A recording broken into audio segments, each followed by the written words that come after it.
Hello everyone, in this video I would like to show you all how to delete any file in app file on iPhone. So let's get started. Open up files and here tap on my iPhone.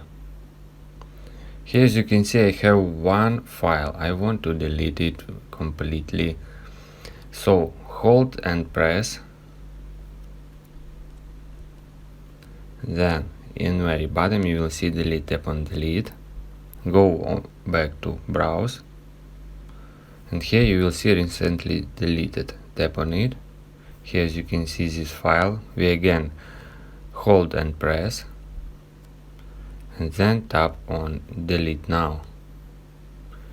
Are you sure you want to delete and name of this file, and tap delete. And now we deleted completely this file forever from iPhone.